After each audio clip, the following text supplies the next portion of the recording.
So maintaining a duty officer schedule may also require, so you might want to change a shift pattern, you might want to update a min or max value, an editor.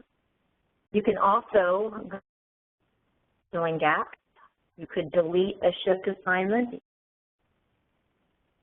edit a shift assignment, again, a single shift assignment or a recurring one, or remove a duty officer from a schedule. You might need to add somebody to the schedule or associate somebody with more than one position on a schedule, edit a shift pattern, or inactivate the schedule, or make any other updates at the Details tab. So Claire, are you going to go through maintaining the duty officer schedule gaps? Yes. So I'm going to go ahead and share my screen and walk through how some of the maintenance items for duty officer schedules.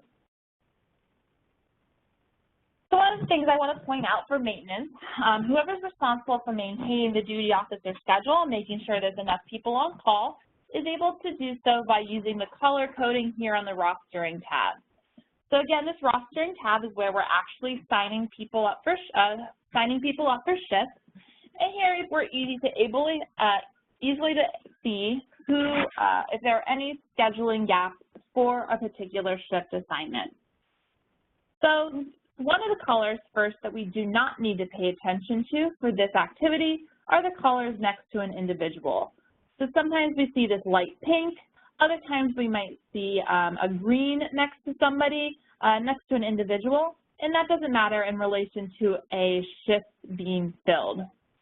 I'm actually going to minimize each of these positions so I can take a better look at the colors.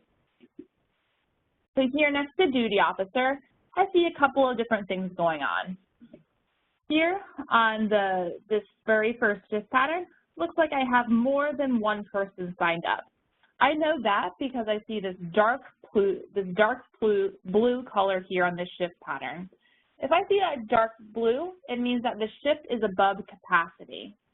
So if we remember, when I set the duty officer maximum resources, I set it to 1.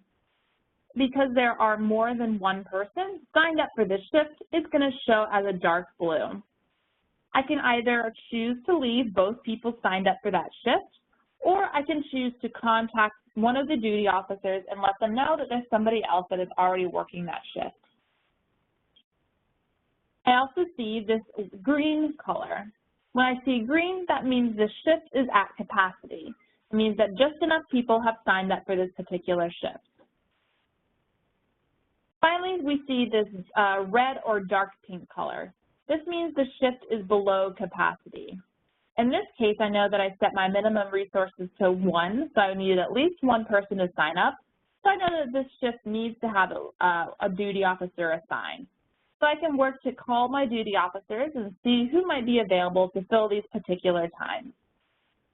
All right, so the next thing that we want to look at for maintaining a duty officer schedule is how to delete a shift assignment.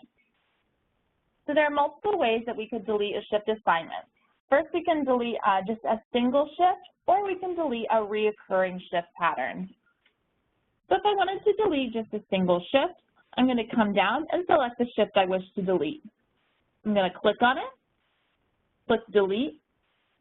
It's going to ask me to confirm. I click confirm, and that shift has now been removed from her shift. I can also delete multiple shifts at the same time if they're in a reoccurring shift pattern. So for example, I know that this shift over here is on a reoccurring shift pattern. To delete it, first I click the shift, then I click delete, and then I'm going to get a pop-up that is asking me if I want to delete just this occurrence or if I want to delete all shifts from this reoccurring pattern. If I would like to remove all the shifts, I'm going to click all shifts from this reoccurring pattern. And now I see that all of those shifts have been removed from that reoccurring shift pattern. Next, we could also edit somebody's shift. So let's say that Clara is no longer able to work the full shift on this Friday morning. That's okay, I could edit the shift. To edit the shift, I simply click on the shift position.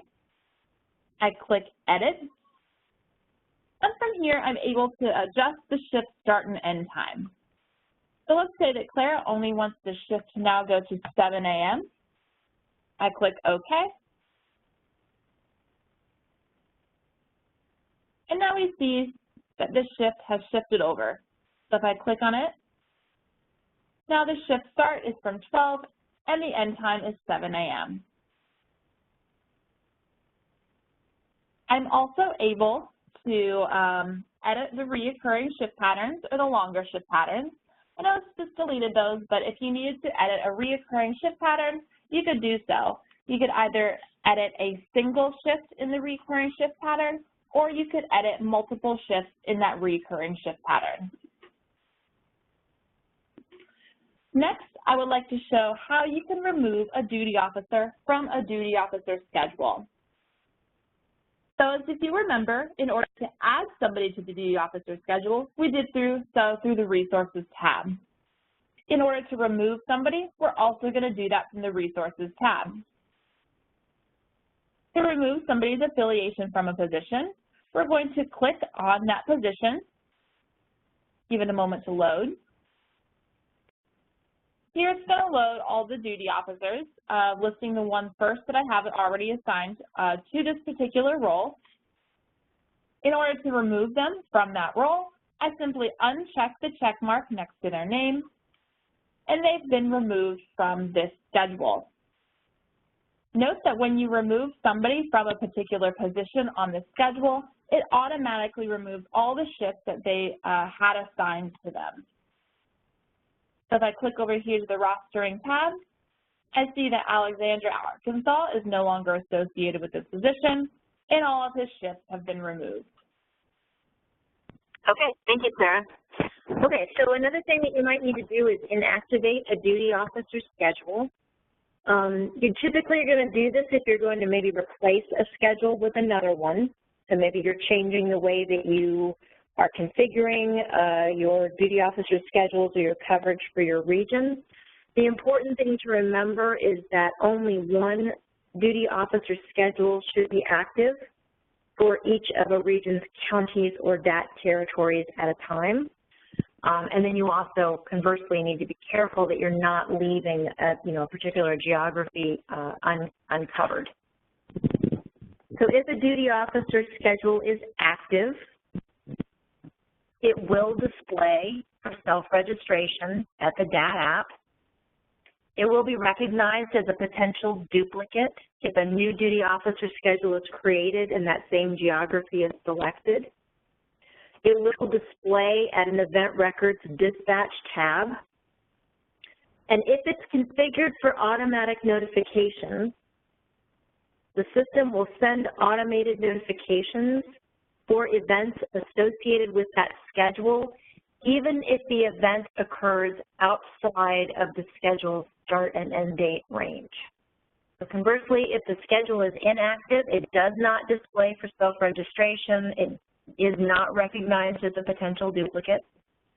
It will not display at the Event Records Dispatch tab, and it will not send automatic notifications. Switch over to the Details tab. There is one more item I want to demonstrate here at the Rostering tab related to shifts and shift patterns. So as we did at the very beginning, you saw that I was able to set each position's shift pattern. So I'm able to also update those shift patterns as I so please. So if I discover that that week-long shift pattern isn't a good shift pattern for that backup position, I'm able to adjust that at any time. I'm going to update that and hit OK. And we'll notice here that didn't change anyone's shift pattern, so she's still automatically signed up for her week-long shift pattern. But moving forward, any shifts that I sign them up for will be an 8-hour shift pattern. Okay, so next we want to take a look at the edits that we're able to do at the Resources tab. So as necessary, we are able to add and remove editors to the schedule. Again, to add an editor, we simply come over here to Editor, click on the File folder, and we can search for the person that we would like to add on here.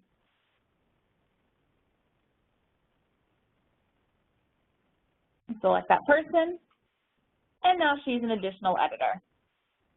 If we need to remove somebody as an editor, we can do that as well. We simply click on the X next to their name, and that removes them from that shift, or from that as an editor from this shift. We're able to also edit the notification type. Remember, as soon as we change and save this, it will immediately go into effect. So if we decide that we want a schedule to be an automatic notification schedule, we could change it to automatic at any time.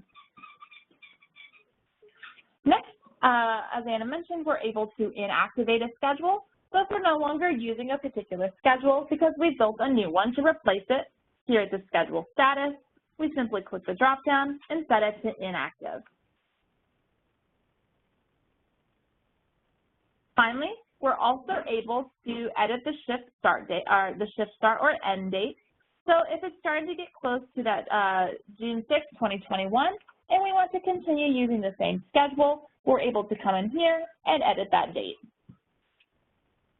Once we've made all the edits here at the Details tab, you always want to make sure you come here to the bottom right-hand corner and select Save.